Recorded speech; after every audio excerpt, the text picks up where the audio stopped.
저 전라남도에 다녀오느라고 장거리 운전도 했고 활동량도 많았던 날이라 눈만 딱 감으면 금방 잠이 쏟아질 줄 알았는데 제가 한 두어 시간 이리 뒤척 저리 뒤척 하면서 보냈습니다.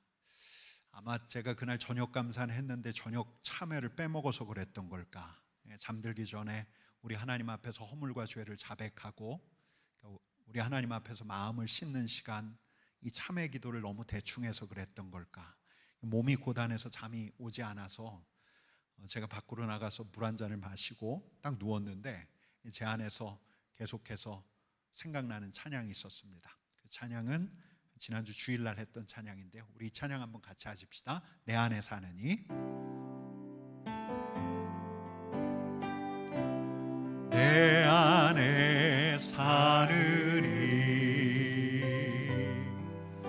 예수 그리스도니 나의 죽음도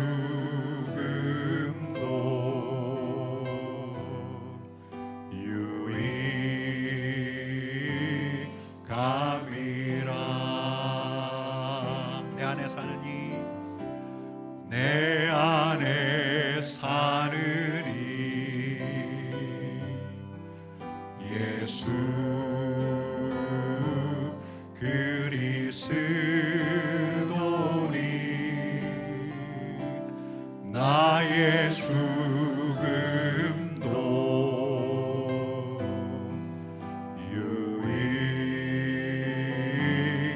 유익함이라. 나의 왕 내 노래 내 생명 또 내 기쁨 나의 힘 나의 검 내 평화 나의 주 내 안에 사느니 예수 그리스도니 나의 죽음도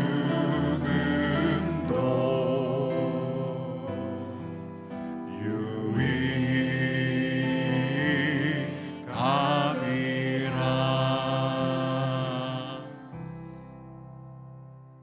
여러분, 지난주 주일에 독일의 신학자 디트리 보네퍼가 했던 말을 인용을 했었습니다. 이런 말이었죠. 그리스도께서 우리를 부르실 때 죽으라고 부르신다. 그리스도께서 우리를 부르실 때 뭐 하라고 부르신다고요? 죽으라고 부르신다. 죽으라고. 뭐 생명을 끊으란 말인가? 가정에서 교회에서 일터에서 쥐 죽은 듯이 살라는 말일까? 뭐 그런 말이 아니죠. 그리스도께서 우리를 부르실 때 죽으라고 부르신다. 이 말은 디트리 본헤퍼, 히틀러에 저항했던, 그래서 수용소에서 운명을 달리했던 이 디트리 본헤퍼의 설교집 나를 따르라 안에 있는, 특별히 제자직과 십자가라는 설교 안에 있는 한 대목이에요.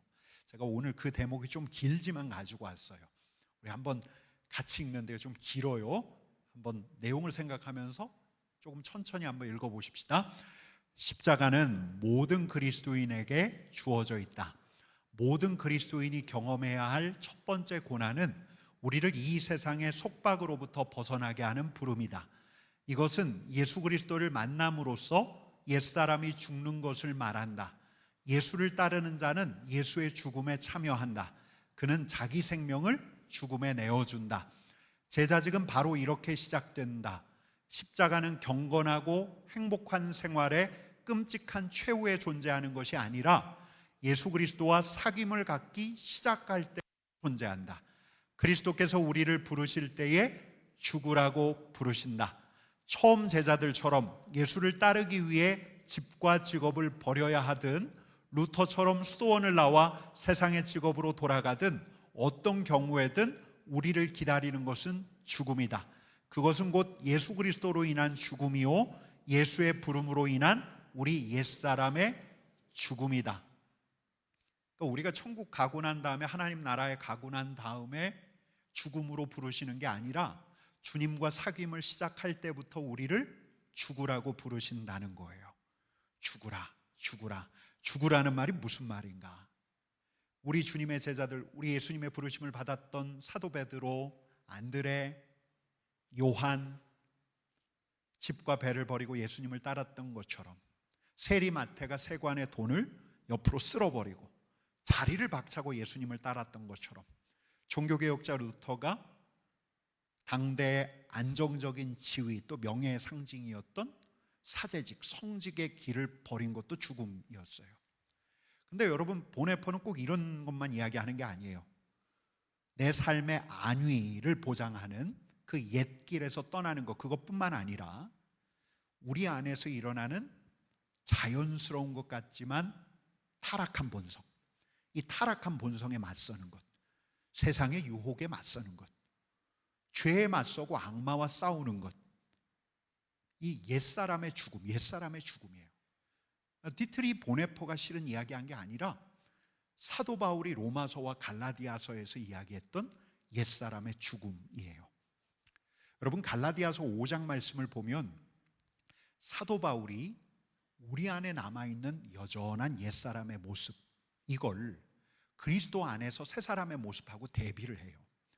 육체의 욕심, 이기적인 본성을 따라가는 우리의 옛 모습하고, 그리고 성령을 따라 행하는 새 사람의 모습을 대비를 해요.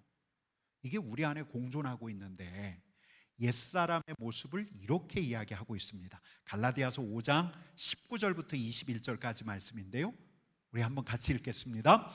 육체의 일은 분명하니 곧 음행과 더러운 것과 호색과 우상숭배와 주술과 원수 맺는 것과 분쟁과 시기와 분냄과 당짓는 것과 분열함과 이단과 투기와 술취함과 방탕함과 또 그와 같은 것들이라. 전에 너희에게 경계한 것 같이 경계하노니 이런 일을 하는 자들은 하나님의 나라를 유업으로 받지 못할 것이요. 여러분, 사도 바울은 이야기합니다. 여러분, 하나님의 나라를 유업으로 받기를 원하십니까? 여러분, 후에 심판대에 서고 난 그 다음에 하나님 나라, 천국을 여러분들의 유업으로 받기를 원하십니까? 이렇게 묻는 거예요. 뿐만 아니에요. 지금부터라도 하나님 나라, 여러분, 하나님 나라는 뭐라고요? 하나님 나라는 하나님의 다스림이에요. 하나님의 다스림. 하나님의 다스림 가운데 살아가기를 원하십니까? 우리가 경계해야 할 일들이 있습니다. 지금 이런 일들을 한다면, 여러분들이 지금 이런 일들을 하고 있다면, 이런 일들을 마음속에 꾀하고 있다면 하나님 나라를 유업으로 받지 못할 것입니다 라고 이야기하고 있는데, 여러분, 이게 쭉 나열된 것 같아서 좀 잘 정리가 안 되니까 제가 이걸 한번 정리해 봤어요. 제 나름대로. 첫 번째, 내 욕망을 따라 하는 것, 한번 같이 읽어볼까요? 같이 읽겠습니다. 음행, 더러운 것, 호색. 그러니까 내 욕망, 내 원초적인 욕망 본능대로 가는 거예요. 음행, 음란한 짓을 하고 깨끗하지 못한 데 빠져들고, 호색, 내 멋대로 놀고. 그 다음에 두 번째, 내 생존과 안위를 위해서 살아가는 거예요. 이 육체의 욕심을 따르다 보니까 중요한 건 내 생존과 내 안위예요. 불확실하고 요동치는 세상에서 우상 숭배를 하는 거죠. 내 생존을 위해서 기댈 게 필요하니까 우상을 숭배하는 거예요. 예측 불가하니까 미래가 추술에 빠져드는 거예요. 내 생존과 안위를 위해 우상 숭배와 추술이 있어요. 여러분, 내 영광을 추구하며 같이 읽겠습니다. 원수 맺는 것, 분쟁과 시기, 분냄. 내 자존심을 상하게 해요. 그럼 그 사람하고 원수 맺어요. 내 명예를 지키기 위해서 다투고 질투해요. 나의 의견과 생각이 다른 사람들에게 분노해요. 실은 이 모든 것들의 상당 부분이, 여러분, 다른 이들에게 내가 인정을 받고 싶기 때문에 내 영광을 추구하려는 마음에서 나온다고도 할 수 있겠죠. 여러분, 또 있어요. 내 편을 만들기 위해서. 같이 읽겠습니다. 당것, 분열함, 이단, 투기. 나와 의견이 맞는 이들, 나와 의견이 같은 이들로부터 지지를 받는 게 좋지만 나하고 의견이 다른 이들은 뭐예요? 적대예요. 당을 지어요. 당을 지어요. 무리를 지어요. 그들과 결별해서 이기고 싶어요. 그래서 당을 짓고 분열하고 자기 생각에 옳다고 여기는 옳다고 여기는 것만 추구하고 붙들다가 종교적으로는 이단이 되고 그러면서 타인들을 투기하고 시샘하고. 근데 이런 일들이 내 마음대로 안 되거든요. 그래서 내 마음 가는 대로 쉽게 할 수 있는 것, 한번 뒤에 있는 거 읽어보겠습니다. 술 취함, 방탕함. 술을 취해 살아요. 흥청망청 방탕하게 살아가면서 어떤 식으로든 내 욕구를 풀어내려고 하는 거예요. 그러니까 내 욕망, 내 생존과 안위, 내 영광, 내 편, 내 마음, 나로부터 시작해서 나에게로 가고 내 자신의 마음으로부터 나와서 내 자신의 만족을 추구하고. 여러분, 이게 육체의 일인데 육체의 일을 이번에 새로 번역된 새한글 성경에서는 이렇게 번역을 했어요. 육체의 일. 한번 같이 읽겠습니다. 몸뚱이의 욕망을 채우는 일. 몸뚱이의 욕망을 채우는 일. 여러분, 사도 바울은 이에 대해서 이렇게 이야기하고 있습니다. 같이 읽겠습니다. 그리스도 예수님의 사람들은 몸뚱이의 욕정과 욕망도 함께 십자가에 못 박았습니다. 여러분, 죽으실 수 있겠어요? 우리 몸뚱이의 욕망과 욕정을 십자가에 못 박을 수 있겠어요? 우리의 옛사람이라고 하지만 우리 자신을 정직하게 들여다보면 이 옛사람이 여전히 우리 안에 남아있는데 이 옛사람을 십자가에 못 박으실 수 있겠습니까? 여러분, 요즘 여러분들과 제 자신의 욕망, 이 몸뚱이의 욕망이 어디로 향하고 있는가를 금방 확인할 수 있는 게 있습니다. 진짜 내 욕망이 지금 어디로 향해 흐르고 있는가. 여러분, 내 이름으로 유튜브 로그인 하시죠? 고개를 끄덕이시는 분이 있는데 그걸 보면 돼요. 그걸 들여다보면 유튜브를 로그인해서 그 안에 컴퓨터 전체 화면으로 한번 쫙 보세요. 핸드폰으로 이렇게 한번 손가락으로 올려가면서 보세요. 알고리즘 따라 추천 영상들이 쭉 나오는데 여러분, 그걸 보면은 내 욕망이 지금 어디로 흐르는가를 알고 있어요. 내 이글거리는 욕망이 어디로 향하고 있는가를 그걸 보면 그냥 쉽게 알 수 있는 것 같아요. 여러분, 근데 만약 여러분들이 여러분들의 몸뚱이의 욕망을 죽이지 못한다면 하나님 나라를 유업으로 받지 못합니다. 지금은 하나님의 다스림은 물론이거니와 하나님의 다스림에 온전한 실현, 하나님 나라, 천국 유업으로 받지 못합니다. 여러분, 말씀은 이렇게 이야기하고 있는데 여러분, 이런 말씀, 이 대목을 묵상하다가 이 대목을 읽다가 몸이 막 사시나무 떨리듯 떨리고, 야, 내가 진짜 이러다 하나님 나라 못 가면 어쩌나 하는 두려움이 엄습하십니까? 여러분, 어때요? 이러면 하나님 나라를 유업으로 받지 못한다 말씀하고 계시는데 이 말씀은 틀림없이 진실일 텐데 여러분, 사시나무 막 떨리듯 엄청 두렵고 떨립니까? 이 말씀을 묵상하는 가운데 여러분, 전 그런 사람 못 봤어요. 여러분, 애석하게도 오늘에 너무 몰두하는 우리에게 천국 하나님 나라는 너무 멀리 있어요. 여러분, 또 있어요. 그냥 굳이 여기서 하나님의 다스림, 그냥 굳이 여기서 그냥 이루어지지 않아도 괜찮은 것 같은데 하나님의 다스림 그냥 주신다면은 모를까? 남들하고 다르게 내가 왜 굳이 대가를 치러가면서 하나님의 다스림이 이루어지길 바래? 굳이 왜 내가 죽어가면서까지 하나님의 다스림이 내 앞에서 이루어지길 바래? 인생 그냥 살면 되는 거지. 하나님의 다스림 뭘 더 바래? 이런 일을 하는 자들은 하나님의 나라를 유업으로 받지 못할 것이요. 한번 띄워주실래요? 한번 같이 읽어보실까요? 같이 읽겠습니다. 이런 일을 하는 자들은 하나님의 나라를 유업으로 받지 못할 것이요. 여러분, 이 말씀이 죽음을 목전에 둬서 죽음 이후를 생각하는 사람이라면 모를까? 사람들이 자행하고 있는 불의와 악, 그 불의와 악의 치를 떨면서 진짜 새로운 인생을 도모하는 사람이라면 모를까? 여러분, 또 이런 사람, 사업에 실패했어요. 완전히 망가졌어요.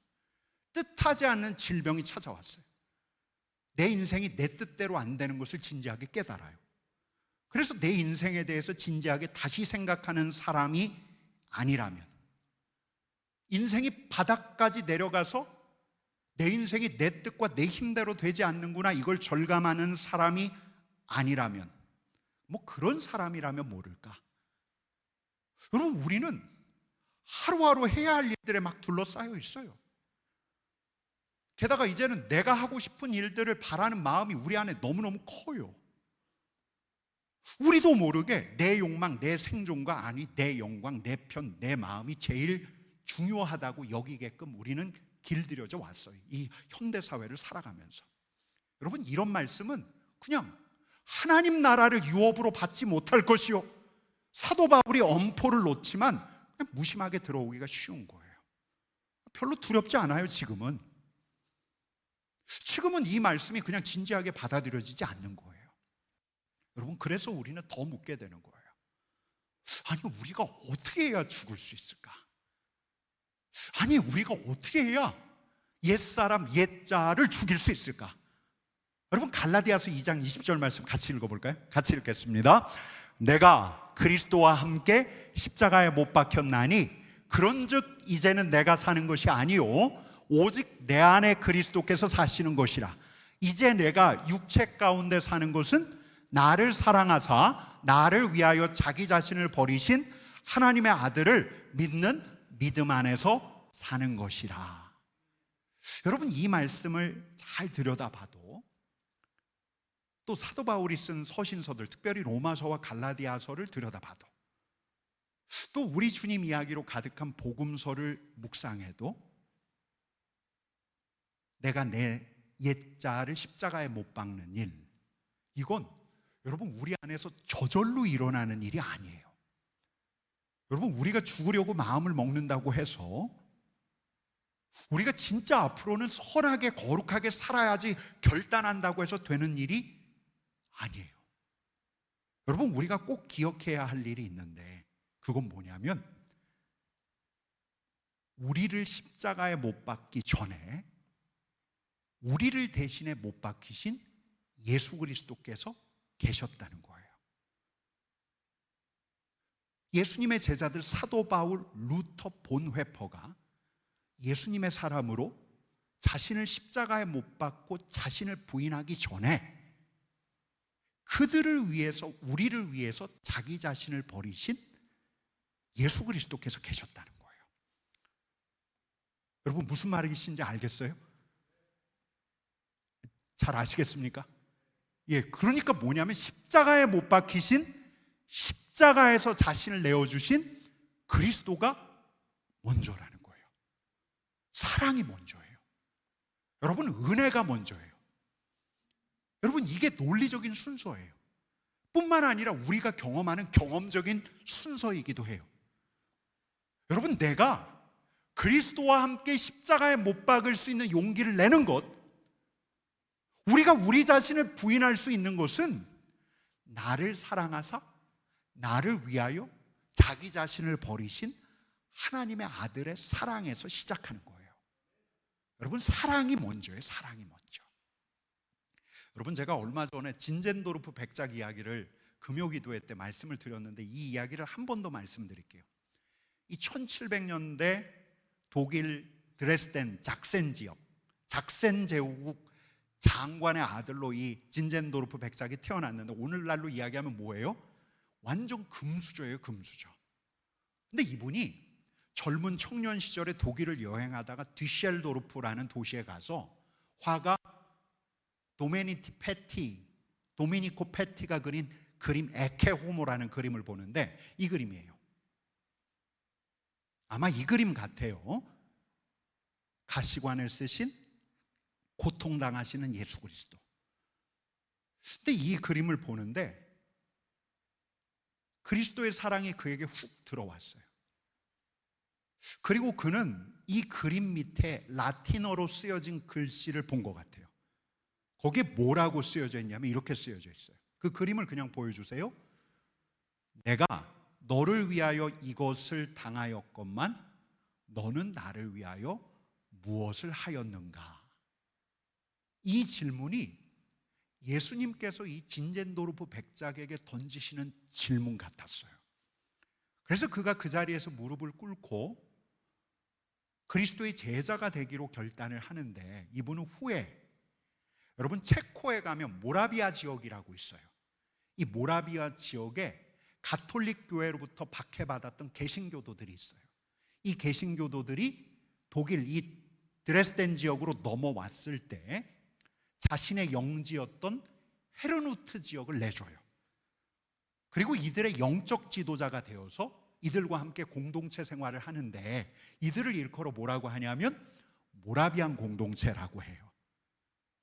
여러분, 우리가 어떻게 우리 자신을 죽일 수 있냐라고 물으면, 그러니까 내 욕망, 내 생존과 안위부터 위하는 마음, 내 영광을 추구하고 내 자존심을 세우려 하고 내 편을 만들려고 하고 내 마음 가는 대로 행동하려고 하는 이런 내 자신을 어떻게 죽일 수 있냐 물으면, 십자가에 달린 그리스도, 나를 위하여 나를 사랑하사 나를 위하여 자기 자신을 십자가에 내어주신 하나님의 아들의 사랑이 먼저라고 말할 수밖에 없는 거예요.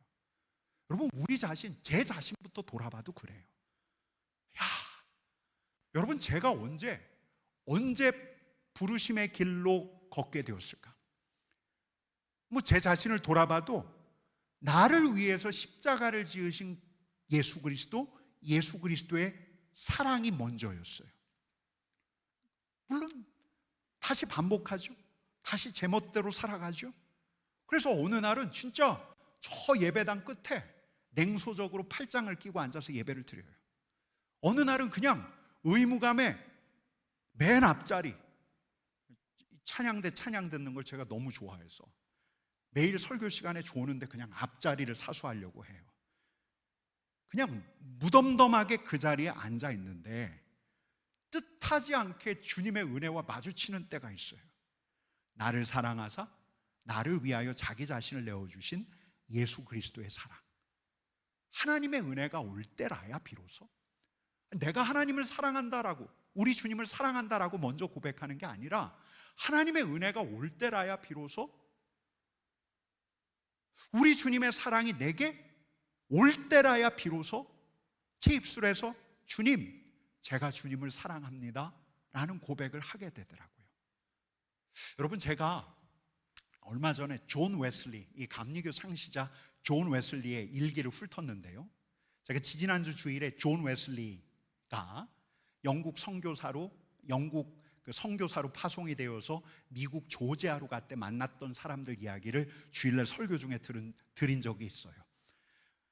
폭풍이 몰아칠 때 주일날은 파도가 밀려와서 돛대를 꺾고 주일 예배 중에 그 예배하는 현장으로 파도가 막 덮칠 때 흔들리지 않고 요동치 않았던 무리들이 있었어요.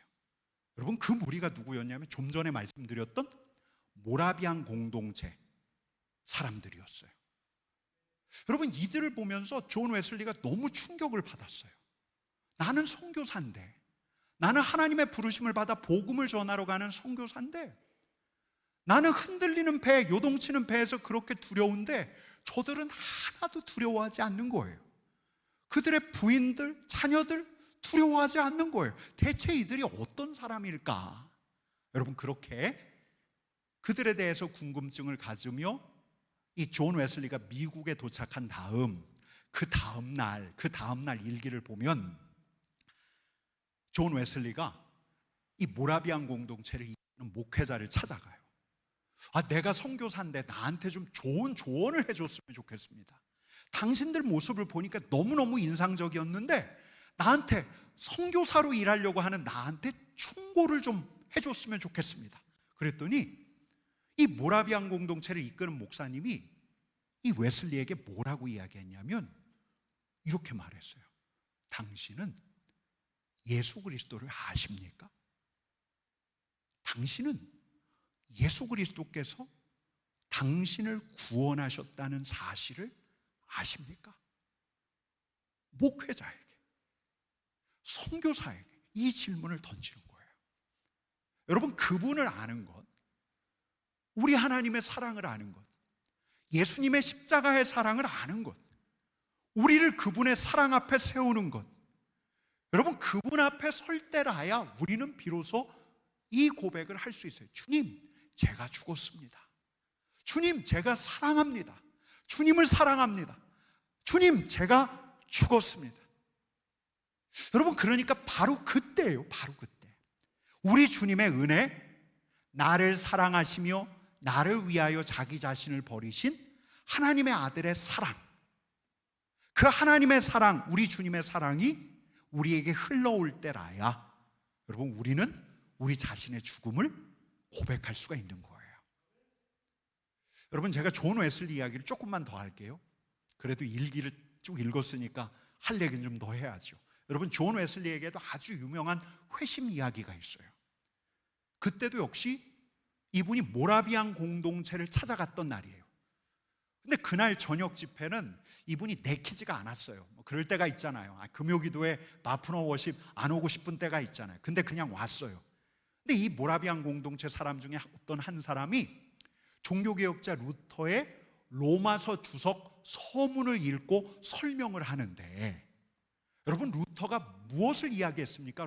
루터가 이신칭이 믿음으로 구원을 받는다라는 이야기를 했는데, 이걸 이제 풀어서 이렇게 이야기하는 거예요. 그리스도를 믿는 믿음을 통해서 하나님께서 우리 마음에 변화를 일으키십니다 라고 설명을 하는데, 이 로마서에 대한 설명을 이어가는데 그 말씀을 들을 때 이 웨슬리의 마음이 뜨거워지기 시작했어요. 그리고 마음속에 어떤 확신이 생겨나기 시작했어요. 예수님이 내 죄를 씻으셨구나. 예수님을 통해서 내가 죄와 사망의 법에서 구원받았구나.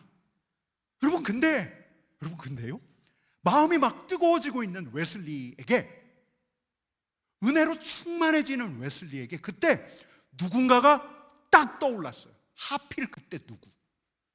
이 웨슬리를 악의적으로 이용했던 사람, 이 웨슬리를 박해해왔던 그 사람, 그 웨슬리에게 그 왼수가 떠올랐어요. 여러분, 이런 경우가 있지 않습니까? 우리에게도 막 은혜가 충만해져요. 집회에 참여해서 하나님의 사랑을 찬양하고 하나님의 사랑에 대한 말씀을 들으면서 마음이 막 뜨거워지는데, 기도하다 보니까 점점 더 뜨거워지는데 갑자기 생각나는 거예요. 누가? 그 왼수 같은 사람, 그 괘씸한 사람, 나한테 못되게 군 사람이 떠오르는 거예요. 여러분, 이게 사탄, 여러분 그런 적 없으세요? 저만 있나요? 막 기도하다가 너무 뜨거워지는데 갑자기 그 사람이 딱 생각이 나서 기도가 그쳐요. 여러분, 이게 시험일까요? 사단의 유혹, 템테이션일까요? 우리에게 한참 차오르고 있는 그 은혜를 솎아내고 그 은혜를 가라앉히기 위한 사단의 전략일까요? 여러분, 그렇게 볼 수 있어요. 그렇게도 볼 수 있어요. 여러분, 웨슬리는 그날 은혜로 충만하게 차올랐던 그 밤에, 그러니까 웨슬리가 말하는 회심 체험이 있던 그 밤에 집으로 돌아와서 또 다른 시험에 직면했어요. 한두 가지가 아니었어요. 그의 일기, 구체적으로 어떤 시험인가는 이야기하지 않지만 여러 가지 시험들이 그 앞에 그를 괴롭혀오기 시작했대요. 여러분, 진짜 그렇지 않습니까? 우리가 예배당 안에서 은혜로 막 뜨거워졌고 충만해졌는데 당장 주차장만 나가면 막 짜증이 치밀어 오를 때가 있지 않습니까? 집에 딱 갔는데, 아니, 역시 우리 가정엔 사단의 견고한 집이 둘려 있는 것 같아요. 내 은혜를 쏟게 하는 시험거리들, 그 몹쓸 일들과 우리가 맞닥뜨렸던 적이 있지 않나요? 언제요? 우리 주님의 은혜를 경험했을 때, 우리 주님의 은혜, 우리 주님의 사랑을 풍성히 경험한 다음에 여러분, 우리에게 갑자기 시험이 밀려와요. 이 시험은 모처럼 우리에게 차오른 그 은혜를 다 쏟아버리게 만드는 시험일까요? 여러분, 제가 지금 저만 경험한 얘기 하십니까? 여러분, 충만하게 채워졌던 그날 집에 가서 버럭 소리를 지르는 일이 있지 않았습니까? 내가 그래도 영과 진리로 은혜롭게 우리 하나님을 예배했다고 느꼈는데 주차장에 가서 그 옆에, 내 차 옆에 바짝 대놓은 그 차 때문에 짜증이 치밀어 올랐던 적이 있지 않습니까? 그 인간이 탁 나타나는 거예요. 여러분, 이게 사단의 시험일까요? 사단의 시험일 수 있어요. 여러분, 근데 이런 시험이라면 그때가 아니라도 늘 있었고 언제나 있어 왔어요. 여러분, 우리는 우리 자존심에 상처를 줬던 그 왼수 같은 사람을 자주 떠올렸어요. 그냥 그랬어요. 늘 그래 왔어요. 내가 미워하는 사람, 나를 불편하게 하는 사람, 나를 분노하는 사람은 늘 우리 생각 속에 있었어요. 다만 늘 있어 왔기 때문에 그걸 사단의 시험, 사단의 유혹으로 인지하지 못했던 것뿐이에요. 근데 공교롭게 하필 나에게 은혜가 차오르고 있는데 내가 은혜 받았다고 할 때 그 사람이 떠올라요. 생각지도 못했던 순간에 직면해요. 여러분, 그러면 이걸 사단의 시험이라고도 할 수 있지만 우리 하나님께서 이를 허용하시는 까닭이 무엇인가? 여러분, 그러니까 하필 이때 은혜가 차오를 때 유독 원수 같은 사람이 떠오르고, 예배당 바깥에 주차장 짜증나는 상황과 대면하고, 집에 가서 내 화를 돋우는 가족들과 만나고, 이게 유독 보이는 까닭이 사단의 시험이기만 한 걸까? 하나님께서 왜 이걸 허용하실까? 여러분, 하나님께서 우리에게 기회를 주시는 거예요. 어떤 기회? 드디어 이를 넘어설 수 있는 기회가 온 거예요. 우리 주님의 사랑과 은혜로 그 사람을 축복하고 이 불편한 상황을 이길 수 있는 기회를 허락하신 거예요. 그러니까 내 자존심 긁고 나를 무시했던 그에게 분노하는 것이 아니라 나로 그 사람을 포용할 수 있는 기회를 주신 거예요. 얼굴이 벌개져서 짜증하고 분노를 막 쏟아내는 게 아니라 이제 나로 하여금 그 사람을 안을 수 있는 기회를 주신 거예요. 여러분, 주님의 사랑이 올 때 시험도 와요. 시험도 오지만 이때야말로 시험을 이길 때예요. 주님은 우리가 죽을 수 있을 때 죽게 하세요. 다시요, 우리 주님은 우리가 죽을 수 있을 때 죽게 하세요. 이때가 바로 죽을 때예요. 주님은 그분의 사랑과 함께 우리로 죽게 하시는 거예요. 여러분, 존 웨슬리가 어떻게 했냐면 그때 자신의 은혜를 차단하면서 떠올랐던 그 왼수 같은 사람, 그를 이용한 사람, 그를 비난한 사람, 그 사람을 놓고 그 자리에서 기도했어요. 그들을 위해 기도했어요. 집에 돌아왔는데 여러 가지 시험거리, 사단의 견고한 진들이 보여요. 여러분, 존 웨슬리가 어떻게 했냐? 그의 말이 이래요. 같이 읽겠습니다. 나는 싸웠다. 그렇다. 나는 은총 아래서 역시 있는 힘을 다하여 투쟁을 하고 있었다. 과거에는 때때로 승리하였다. 그러나 지금은 늘 승리하는 사람이 되었다. 이렇게 죽는 거예요. 여러분, 하나님의 은혜와 사랑이 임할 때는 우리가 죽어야 할 때예요. 하나님의 은혜와 사랑이 우리에게 충만하게 임할 때에는 바로 그때가 우리가 죽어야 할 때예요. 죽을 수 있는 때예요. 여러분, 죽는 게, 내 자아를 십자가에 못 박는 게 우리 힘으로 안 되거든요.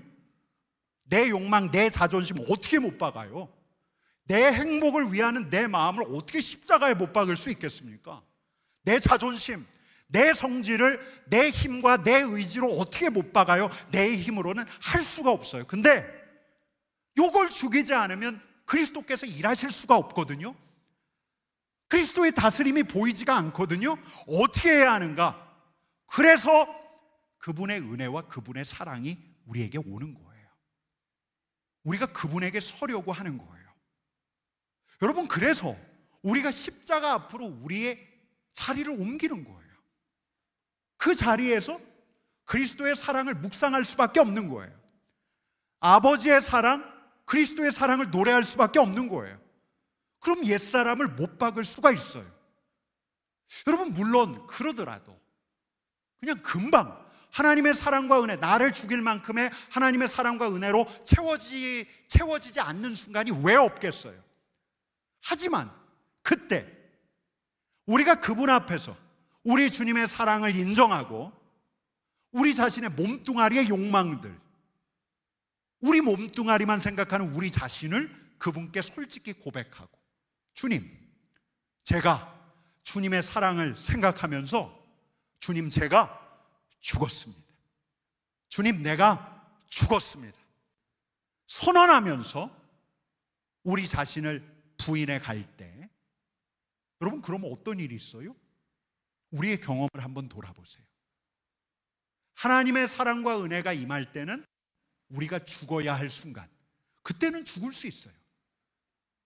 근데 하나님의 은혜와 사랑을 묵상한다 해도 나를 죽일 수 있을 만큼 은혜가 차오르지 않을 때에는 하나님, 나의 옛사람이 죽어야 하는데 우리 하나님의 사랑을 내가 인정하면서 하나님, 내가 죽습니다. 내가 죽습니다. 내가 죽어보렵니다 라고 고백할 때 여러분, 우리에게 어떤 일이 있었냐는 거예요. 그런 일이 한 번도 없었습니까? 여러분, 우리에게 어떤 일이 있었어요? 나는 죽고 예수로 사는 사람이라는 책으로 아주 잘 알려진 그 유명한 목사님이 있죠. 근데 이분이 자기 책에서 이런 이야기를 써요. 한 번은 교회에 막 소문이 퍼졌대요. 근거 없는 소문. 여러분, 소문의 특징이 뭐죠? 입에서 입으로 오가면서 소문이 확대 재생산이 되잖아요. 근데 터무니없는 소문이 계속해서 퍼져나가는데 소문의 진원지를 보았더니 한 집사님이었던 거예요. 아니, 대체 왜? 목사님이 너무 분하고 억울해서 어느 날은 숨쉬기조차도 힘들더래요. 막 따지고 싶더래요. 이분에게 가서. 그리고 이분을 교회 앞에 세워서 공개적으로 사과를 받고 싶은 마음도 있대요. 근데 그렇게 하면 어떻게 돼요? 그 집사님은 교회에서 나가야 돼요. 근데 바로 이때 이 목사님에게 한 가지 생각이 들었어요. 아, 바로 지금이 내가 죽어야 하는 때로구나. 근데 어떻게 죽어야 할지 몰라서 무릎을 꿇고 그리고 고백했어요. 하나님, 저는 죽었습니다. 한 번 이 말 한다고 마음이 쉽게 진정되겠어요? 다시 숨을 크게 들이마시고, 하나님, 저는 이미 죽었습니다. 하나님, 저는 이미 죽었습니다. 하나님, 저는 죽었습니다. 하나님, 저는 이미 예수 그리스도와 함께 내 옛사람, 내 마음을 십자가에 못 박았습니다. 이렇게 10번을 했대요. 10번을 하고 났더니 죽음이 실제가 되었고 고요가 찾아왔고 평안이 찾아왔다고 해요. 은혜가 임한 거죠. 근데 이 목사님이 우리 하나님께 물었어요. 주님, 제가 주님의 마음을 알고 싶습니다. 주님의 마음을 주십시오. 그러고 귀 기울여 주님의 음성을 기다리고 있는데 이 목사님의 어깨가 들썩이기 시작했어요. 입에서 통곡이 터져 나왔어요. 그때까지 이렇게 슬피 울어본 적이 없었대요. 근데 그때 주님, 내가 왜 울까를 생각하다가 주님께 물었어요. 주님, 제가 왜 울까요? 그러다가 그 울음이 주님의 마음인 것을 알았어요. 교회에서 서로 헐뜯고 상처 주고 자기를 주장하면서 살아가는 성도들을 보면서 깊이 슬퍼하시는 주님의 마음인 것을 깨달았어요. 여러분, 이렇게 죽을 때라야, 하나님의 은혜가 올 때 죽을 때라야, 주님, 제가 죽습니다, 죽었습니다 하면서 죽을 때라야, 이렇게 내 자아와 내 자존심과 내 영광과 안위를 내려놓을 때라야 우리는 주님의 마음을 알고 또 내 안에서 우리 주님께서 일하실 수가 있는 거예요. 여러분, 주님께서는 우리를 통해서 일하시기를 원하는데 일하실 수가 없어요. 왜? 우리의 자아, 우리의 자존심, 우리의 성질이 주님의 일하심을 받고 있어서. 이렇게 우리가 죽을 때라야, 하나님의 은혜와 사랑과 더불어 우리가 죽을 때라야 비로소 그리스도께서 우리 안에서 일하시기 시작해요. 그래야 우리 주님께서 우리의 왕이심을, 그래야 우리 주님께서 왕이셔서 우리를 다스려 가시는 분이심을 우리가 고백할 수 있는 거예요. 여러분, 우리가 주인인데 주님께서 어떻게 우리를 다스리실 수가 있겠어요? 내가 죽습니다. 주님, 그리스도와 함께 내 자아를 십자가에 못 박습니다. 주님, 나에게 은혜를 주십시오 하는 자에게 우리 주님께서 당신의 사랑을 부어주시고 우리 주님께서 일하시기 시작합니다. 여러분, 우리 아까 불렀던 찬양 한번 같이 할 텐데요. 여러분, 한번 물어볼게요. 여러분 안에 그리스도가 계심을 믿으십니까? 여러분들이 입술로 우리 주님을 구세주로 고백할 때에 우리 주님께서 보내신 성령 하나님께서 여러분 영혼의 중심에 계심을, 거하심을, 여러분이 거룩한 성전임을 여러분 진정 믿으십니까?